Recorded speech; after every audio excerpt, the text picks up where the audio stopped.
que se titula Regeneración ósea en osteoporosis, oportunidades y retos. Estos son mis conflictos de interés y la agenda que voy a desarrollar en los siguientes 20 minutos, confiando en que lo logremos, va a ser ahora algunos conceptos de lo que es osteoporosis el día de hoy, 2023, la evolución de la epidemiología como una enfermedad pandémica, detalles de la regeneración ósea, un enfoque biomolecular de la osteoporosis. Existe evidencia que podamos aplicar a este conocimiento fisiopatológico más profundo de la enfermedad y algunos mensajes para llevar a casa. Quiero empezar con esta frase que se realizó en uno de los discursos de William Osler cuando se dirigió a la comunidad científica, donde mencionaba como el ábrete sésamo de todas las puertas, la verdadera piedra filosofal que convierte en oro todo para convertirse en el médico o en el profesional de salud que nuestros pacientes necesitan, está definido en algunas palabras mágicas que se fundamentan en trabajo e integralidad. La epidemiología real de la osteoporosis, según los conceptos de la Federación Internacional de Osteoporosis, nos define que existen ya criterios de cumplimiento para definirla como una enfermedad pandémica y en relación a otras enfermedades crónicas prevalentes no infecciosas, es una enfermedad que ha tenido en los últimos 10 años mayor crecimiento en detalles de prevalencia, incidencia, en comparación a otras enfermedades como hipertensión arterial, diabetes y obesidad. Algunos detalles importantes que la convierten en una enfermedad pandémica, algunos datos de que fueron publicados en este metaanálisis, que es el más grande que existe, tratando de determinar la prevalencia de la enfermedad a nivel mundial, define que la prevalencia global estaría al orden de casi el 20% de la población. Obviamente es mucho más frecuente en mujeres, en un orden de un 23%. La prevalencia en hombres está alrededor del 11 o 12% en el mundo. Es decir que haciendo una proyección para el año 2040 estaríamos diciendo que casi 320 millones de personas mayores de 50 años vivirán con alto riesgo de fractura y esta es la población que más nos importa entender desde el punto de vista de historia natural de la enfermedad y de oportunidades de tratamiento. Cuando evaluamos los detalles epidemiológicos de nuestra región, pues entendemos que existe un mayor incremento de prevalencia. Detalles específicos para Colombia publicados en el 2014 con una encuesta nacional que se realizó para ese año, nos decía que la prevalencia en mujeres de más de 50 años estaba alrededor del 30%. Y la encuesta CISPRO del 2018 en un estudio clásico para nuestro país nos determinó detalles de prevalencia de 2.440 mujeres por cada 100.000 habitantes mayores de 50 años, lo que nos permite determinar que existe una tasa de subdiagnóstico de osteoporosis de casi el 40% y una tasa de subtratamiento alrededor del 30%.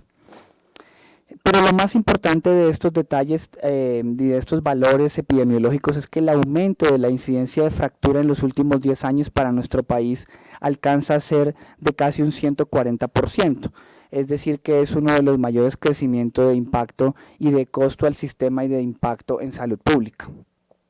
Y en una proyección también para el 2050 en los detalles de fractura para incidencia global en mujeres de más de 50 años, podríamos decir que la proyección a 50 años es la más elevada para cualquier otro país de Latinoamérica y esa es la situación más preocupante que podríamos analizar desde el punto de vista epidemiológico. Entonces, opciones de tratamiento para cambiar esta historia natural de nuestros pacientes, pues podríamos determinarlas en grupos farmacológicos como la terapia antirresortiva, donde los mayores, representantes están definidos como los bifosfonatos. También tenemos el reinato de estroncio como un medicamento no nitrogenado. Los moduladores del receptor de estrógeno es otra familia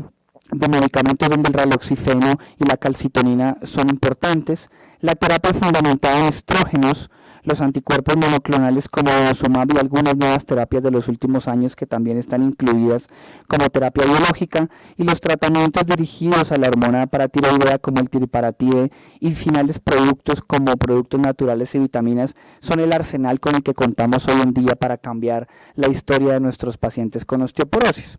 Los mecanismos de acción de cada uno de ellos no me detendré porque no es el objetivo de la sesión, pero sí quiero determinar que es importante que los múltiples efectos adversos listados aquí en esta tabla se convierten en una limitación y se convierten en una piedra casi siempre diaria cuando elegimos y cuando abordamos terapias a largo plazo en osteoporosis. Es decir, que en esa carrera a largo plazo, en esta maratón que estamos lidiando cada día con nuestros pacientes con osteoporosis, las oportunidades de tratamiento que verdaderamente cambien la historia natural de la enfermedad todavía siguen siendo un cuestionamiento científico y una oportunidad de investigación diaria en osteoporosis. Y ahí es donde arrancan los conceptos de tener intervenciones de tratamiento con tejidos autógenos o halogénicos. Sabemos que el tejido autógeno en esta microfotografía podría decirse que es el gold estándar de tratamiento de intervención terapéutica para generar una verdadera regeneración ósea. Pero entendemos que en este lado podríamos ver las dificultades y las desventajas de esta terapia, como lo son falta de materiales trasplantables de alta extensión ósea, el alto riesgo de morbilidad, entre ellas las infecciones y los fenómenos trombóticos, el volumen de reabsorción ósea del material trasplantado y los fenómenos de inflamación inmunológica que se han descrito no solamente en el momento agudo de las intervenciones autogénicas, sino mucho más allá a largo plazo. Ahí entonces es donde llega la oportunidad de las terapias halogénicas, que todos conocemos como los materiales de cemento que fueron ideados hace más de 30 años, pero si bien pudieron haber sido una oportunidad porque supera las dificultades inmunológicas propias del tejido autogénico, las dificultades de la terapia halogénica están básicamente fundamentadas en las dificultades, en las limitaciones de osteoconductividad y la inmunogénesis misma de estos materiales halogénicos. Por tanto, entonces nos quedamos sin oportunidades muy claras a la fecha para definir si existe una terapia para regeneración ósea. En este documento, donde se resumen las nuevas terapias para ofrecer una verdadera regeneración ósea en osteoporosis, nos describen que las terapias de regeneración ósea son el futuro y para nosotros podríamos decir que son ya el presente ideal, donde se integra un tratamiento completo para modificar la historia natural de la osteoporosis. Entonces pasa como en esta escena de esta película donde este personaje, este superhéroe se sorprende, y no sé si ustedes lo recuerdan, en esta escena él, por una mutación que él ha presentado y es casi que su poder, tiene una capacidad de regeneración ósea de tejido. Y esa sería la explicación de cómo algo que puede ser una ciencia ficción o una tira cómica como lo es esta escena, se convierte en la realidad para nuestros pacientes y les voy a demostrar cómo. En este mecanismo que ustedes conocen clásico de la regeneración ósea, donde básicamente ocurren mecanismos de activación mediados por la liberación de la hormona paratiroidea, los principales mecanismos de resorción fundamentados por el reclutamiento osteoclástico, el mecanismo de reversión o el mecanismo de reversa ósea, donde se fundamentan las células mononucleares macrófagos tipo 1 que hacen el mecanismo de resorción complementaria, se puede definir de esa forma, y finalmente la regeneración ósea verdadera se fundamenta en este eslabón de la cascada de las fases, de las 5 fases de la remodelación ósea.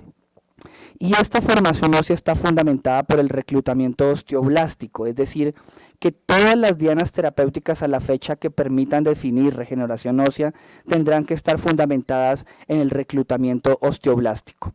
Y finalmente la terminación o la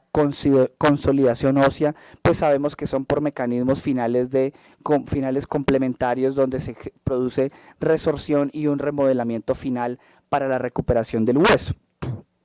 Estos son los fenómenos naturales y fisiopatológicos que todos hemos conocido en los últimos años, pero las vías de señalización intrínseca son las que explican cómo se podría generar una verdadera regeneración ósea, y si vemos aquí una constante en las diferentes fases de los 5 pasos de la regeneración ósea, sabemos que la vía de la Wnt beta-catenina es la más importante, pero ha venido en crecimiento y en desarrollo el entendimiento de las proteínas morfogénicas mediadas por el factor de crecimiento transformante beta o la señalización constante vía calcio, lo mismo que en la resorción sabemos que hoy juega un papel muy importante la señalización mediada por el factor por el factor derivado de plaquetas. Pero pongamos la mirada en este punto de la formación y de la regeneración ósea, donde la señalización Notch y las vías de las quinasas, MAP quinasas intracelulares, son el eslabón que van a permitir determinar qué pacientes con una intervención que veremos a continuación pueden tener la oportunidad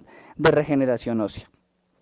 Entonces el enfoque fundamental cuando hablamos de regeneración ósea se fundamenta en estos tres conceptos. Uno, la oportunidad de brindar materiales o biomateriales de bioingeniería que son desarrollados inicialmente en forma de cemento y actualmente los definimos en forma de andamios. Estos son biomateriales adaptables a la microestructura del hueso, fundamentalmente que contienen hidrogeles o hidroxiapatita y otras sustancias que veremos a continuación, que se integran a la densidad mineral del hueso y estimulan una verdadera regeneración. Del otro lado está la terapia celular, donde la piedra angular, podríamos decir, son las células madre mesenquimales, que como veíamos en la charla anterior, la célula mesenquimal es la precursora no solamente del adipocito, sino del osteoblasto, y esa es la explicación por qué la terapia celular es el foco central en la actualidad de la regeneración ósea. Y ya las vías de señalización regulatoria, donde vemos que las propiedades de los exosomas son lo principal en esta vía que se integra para generar una regeneración ósea. Entonces estos scaffolds o los andamios, que son materiales de bioingeniería, se integran, estas micropartículas, como vemos en esta imagen, se pueden integrar y favorecer la regeneración ósea del hueso. Esta regeneración ósea requiere unas características estructurales, unas características biológicas y unas características físico-químicas para que, una vez unido e integrado a la densidad del hueso, pueda generarse ese quinto punto de formación ósea, y veremos cómo estos andamios se pueden integrar a la formación de generación del hueso por diferentes mecanismos como lo son.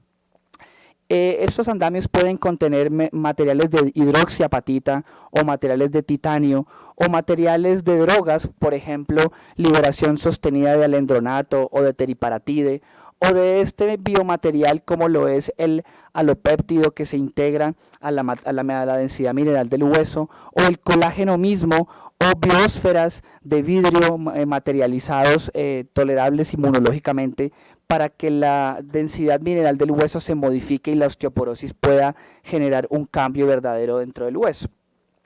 Entonces, cuando vemos estos materiales que son un poco complejos en su explicación fisiopatológica, este documento que salió publicado hace un par de meses explica cómo el integrar estos materiales de andamio con inteligencia artificial, con liberación sostenida en este ejemplo, que es un ensayo que se realizó en humanos, permitió la liberación de teriparatide con unas propiedades de liberación precisamente modificadas en forma pulsátil, con lo cual se ha demostrado que el integrar los materiales de bioingeniería y las células madres hematopoyéticas con liberación de fármacos, estas tres fuentes de modificación de la enfermedad serían el tratamiento que permite explicar cómo la regeneración ósea puede producirse de esta forma. Y la terapia celular, digamos que es el punto final y es el centro de atención en la actualidad, puede definirse como la terapia celular busca generar una autodiferenciación y una autorregeneración ósea, y es el eslabón, como les he mencionado, del tratamiento ideal en osteoporosis. En este esquema clásico que todos conocemos, aquí se explica cómo la terapia celular, que puede ser inyectada de forma intravenosa, intraperitoneal o intratecal,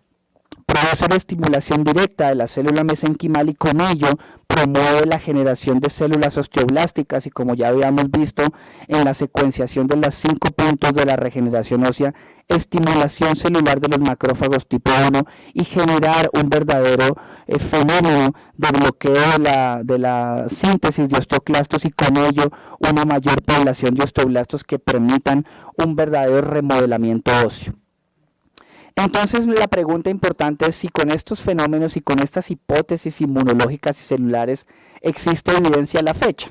Entonces, les he traído el primer metaanálisis que fue publicado hace unos meses en Stem Cell Research Therapy, donde se busca y se analiza mediante una revisión sistemática y metaanálisis, obviamente, de estudios preclínicos, cómo la terapia celular o utilizando exosomas con la estimulación de células madres hematopoyéticas, puede generar un efecto positivo en el curso de lo que es la enfermedad como la entendemos hoy en día. Entonces, el objetivo de este estudio fue cómo la terapia mediante trasplante de células madre generaba una eficacia verdadera o no, era la hipótesis nula, para determinar mejorar la pérdida ósea en osteoporosis. Se hizo una evaluación desde la línea del tiempo hasta marzo del 2022 en estudios de tratamiento con células madre mediante exosomas y se identificaron 15 ensayos, obviamente preclínicos en humanos, y 242 experimentos en animales. Y puedo decirles que lo más interesante es cómo evaluaron los 6 puntos que para nosotros sería la piedra angular y lo más importante de cualquier intervención farmacológica o de cualquier medida terapéutica en osteoporosis. Y estos 6 puntos se resumen en la densidad mineral ósea general, y los 5 siguientes son lo más importante, y podríamos decir que muchas de las terapias es el reto, demostrar si esto se genera verdaderamente a nivel del hueso, si existe un verdadero volumen de hueso trabecular, si el número trabecular, la separación, el espesor trabecular y el espesor cortical logran modificarse con esta intervención. En la teoría de modelo, pues vemos acá arriba en la parte superior de la diapositiva el mecanismo clásico de la osteoporosis, y aquí en la parte inferior vemos lo que les he explicado durante la sesión. Vemos cómo mediante células madre hematopoyéticas que pueden ser extraídas de diferentes fuentes y se introducen al sistema, es decir, a nuestro organismo, en este caso mediante exosomas, producen la estimulación y favorecen la diferenciación, favorecen la angiogénesis y favorecen la proliferación osteoblástica, y estos 3 puntos serían los más importantes, las funciones más importantes para cambiar y modificar la osteoporosis. Entonces, en los desenlaces pues no me voy a detener, solamente voy a mostrarles los resultados de esos 6 puntos de análisis de este metaanálisis, y luego vemos el efecto general del test, que es la intervención, si fue positiva o no esa intervención. Veamos cómo en la densidad mineral ósea tiene casi 5 veces más efecto que otro tipo de terapias, lo mismo que en el volumen de hueso trabecular total 7 veces, en el número trabecular per se 6.6 veces, en la separación de densidad trabecular, que es importantísima para el riesgo de fractura, 6,4 veces de intervención positiva, y lo mismo ocurrió en el espesor trabecular. Y obvio, como resultado final, pues el espesor cortical debía modificarse. Entonces, en resumen, como retos y oportunidades cuando hablamos de regeneración ósea en osteoporosis, debo decirles que los enfoques de bioingeniería y terapia celular pues son el camino para modificar la historia natural de la osteoporosis. Superar el desafío con el desarrollo de estas nuevas dianas moleculares será el éxito verdadero en el tratamiento de osteoporosis. Estudios preclínicos han abierto el camino de evidencia científica, como lo hemos visto el día de hoy. Terapias regenerativas incluyen andamios o scaffold por su término en inglés, cementos, terapia celular mediante células madre hematopoyéticas y mesenquimales en combinación de terapias multimodales, y la terapia combinada de biomateriales y células madre mesenquimales son la forma más integral de entender la inmunoendocrinología de la osteoporosis. Muchas gracias.